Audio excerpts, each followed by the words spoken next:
Hi folks, Tacitus today, your pushback channel, and thank you for joining this audio live stream. In this essay, I'd like to talk about the hundreds, if not thousands, of little covert, secretive, underhanded, sneaky ways Western governments are using to bring in third world peasants to the West. Now, you get the headlines, sort of the mass immigration, the headline numbers, and you get the headlines of illegal aliens trying to come in to the West, but we're not aware of just how much taxpayer money and effort and sneaky little snide help and assistance is being given to bring these third world peasants into the Western world. Now, I don't think I certainly don't, I don't have any objection to migrants that have got skills that are, real skills that are needed in the economy, that have got a very, very high probability of integration and assimilation, and they want to become part of the Western society, or Australian society in this instance. I've got no problem with that. Hey, those people are welcome and should be welcome. And if they want to make bringing their skills and abilities and experience with them, and they want to have a new life in a Western country that may offer them more opportunities, more social mobility, things like that, then I'm okay with all that. But that's not the sort of migrants that we're getting. At the very best, 5% of the migrant intake are skilled, capable, high integration potential migrants. And even the 5% is generous. It's closer to 3% in reality.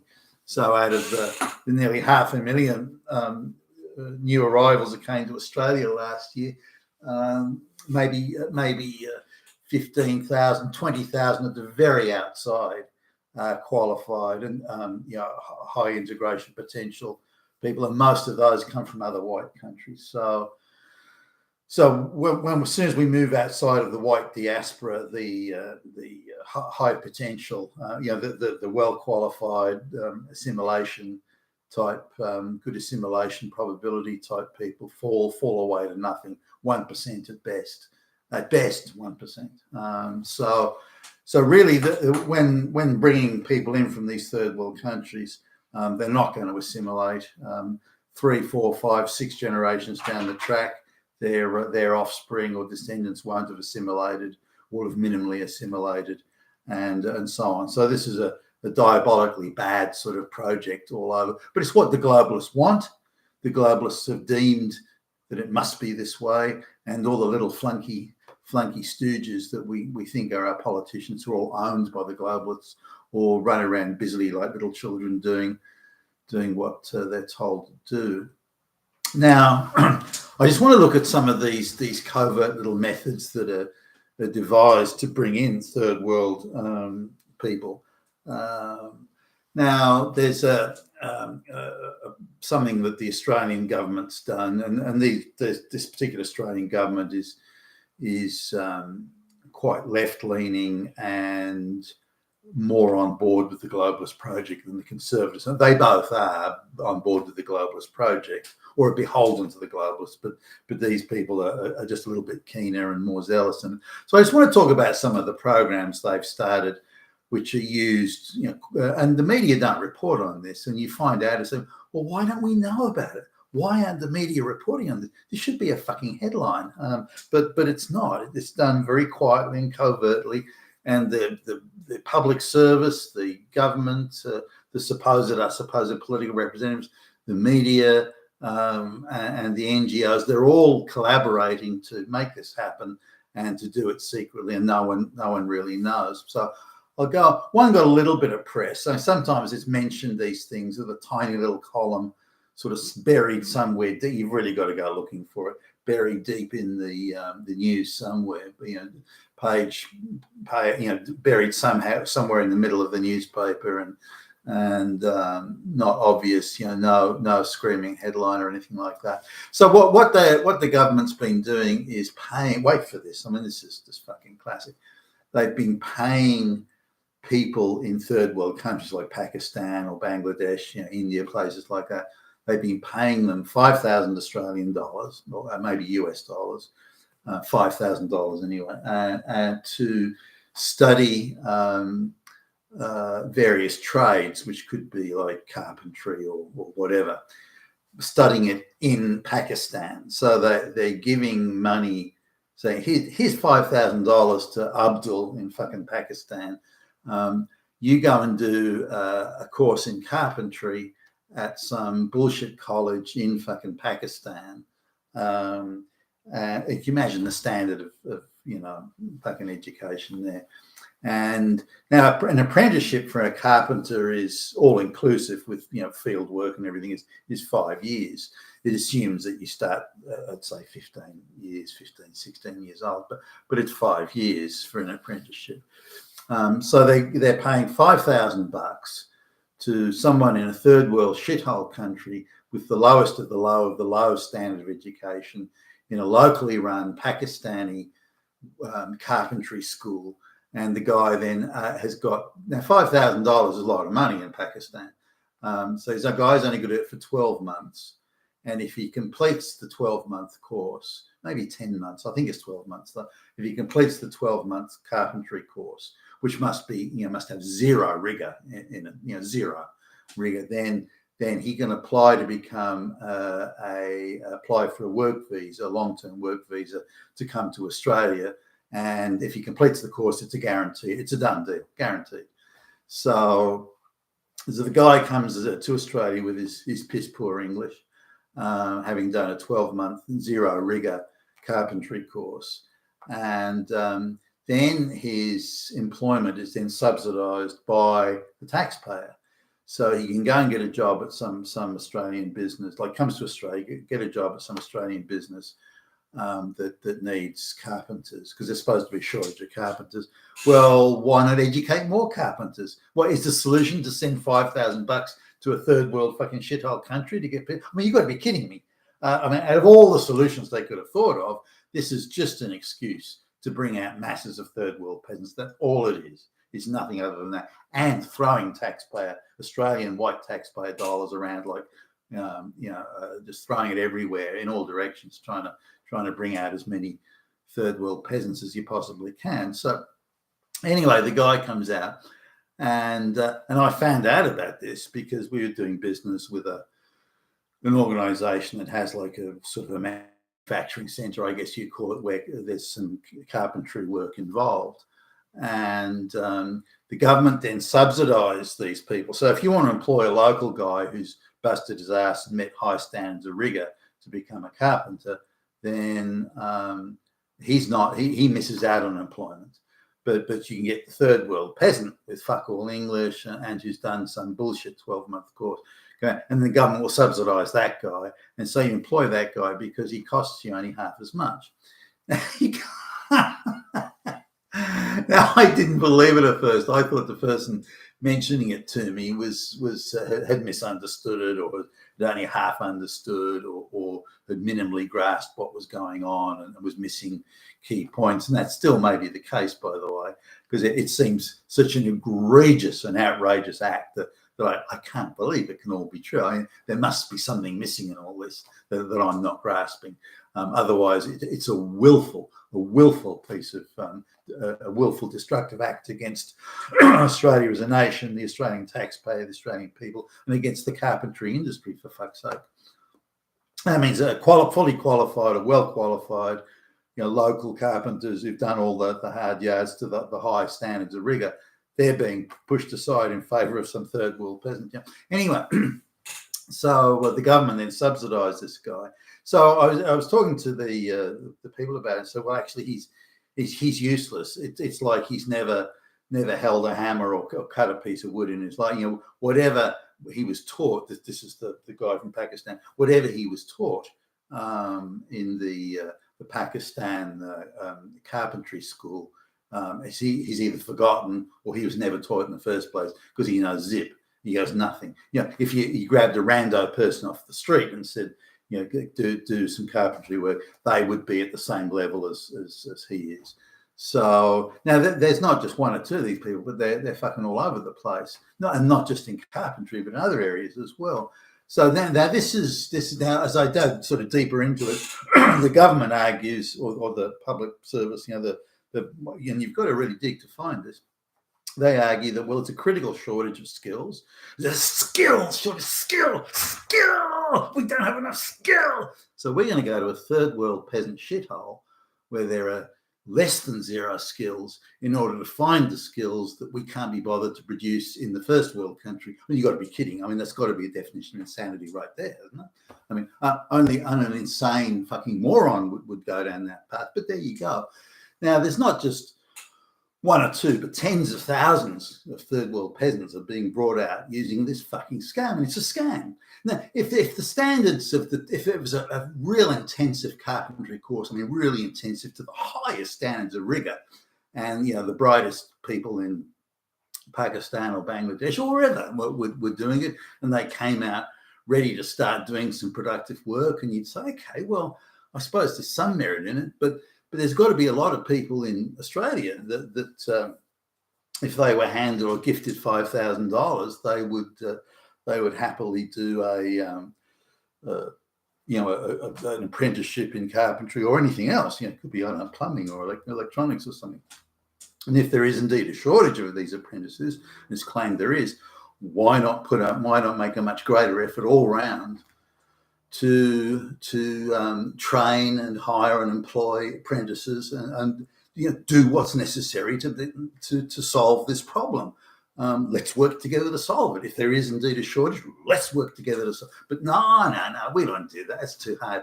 Why don't we go to a third world shithole and bring out illiterate fucking peasants? That's what we'll do. Oh yeah, wow, that's the answer to it all.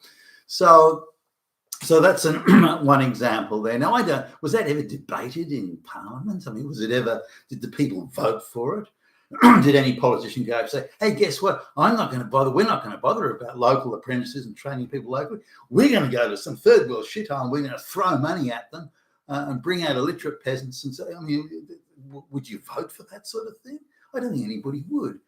So this is all done very quietly and covertly because you don't want this sort of stuff getting around because it makes you look bad. It makes you look like you're actually willfully trying to destroy the Australian industry and society by doing this sort of thing, which it would appear they are. I mean, why the fuck would you do it? Another one that was fairly recent is that the government, again under globalist direction and insistence, is going around to all the poor, dirt poor, they're failed states in effect. All around the Pacific, there's these sort of micronations which are in effect failed states, and going to them and giving them visas to emigrate to Australia as citizens. We'll give you citizenship to come to Australia. Now, what's the merit of this? Do these people have skills? Do they have work experience? Well, no.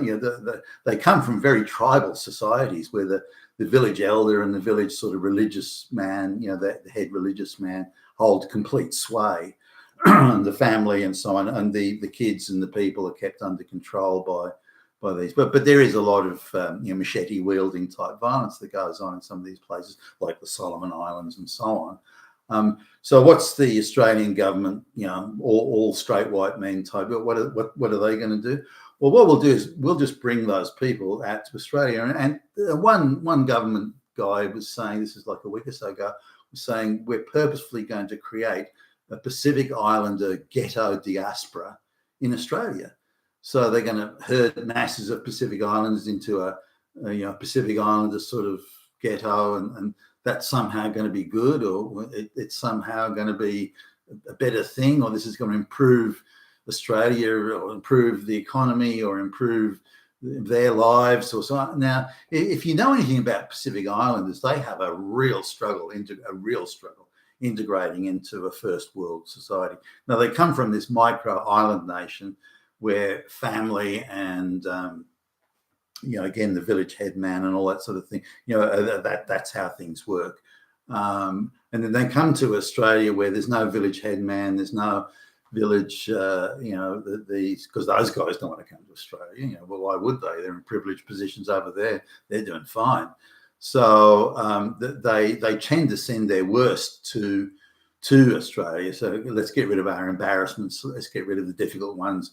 Let's get rid of our mentally retarded, and so on. Let's get rid of all them. We'll send them to the first world country.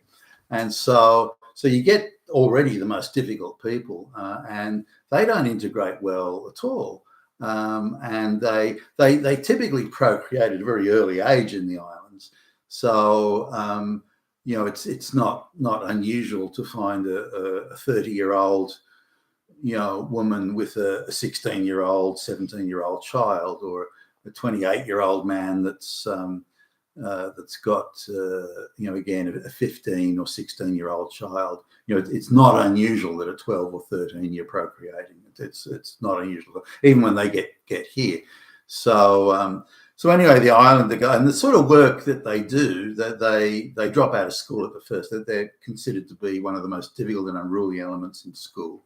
So they seem unable to accept any sort of discipline that's outside of the family or the village head man and this sort of thing. And they see things very communally, because in their island countries they live communally, and they pretty much share everything, because they've got nothing. They don't own the cars or the consumer items that we take for granted in the West. So if they've got a banana or a piece of fruit, they'll share it, and so they've got this very communal, almost communist mentality. So when they come to Australia, they don't understand the private ownership thing. Seems to confuse them, and so they steal cars. And well, what's wrong? The car's there. I mean, well, why can't I drive it?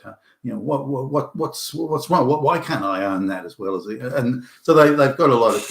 So they're not good prospects for integration. Far from it, and yet there's now an absolute policy to bring out as many people as they can from these micro-island nations and to purposely create a ghetto diaspora within Australia, within the white communities, that isn't going to integrate.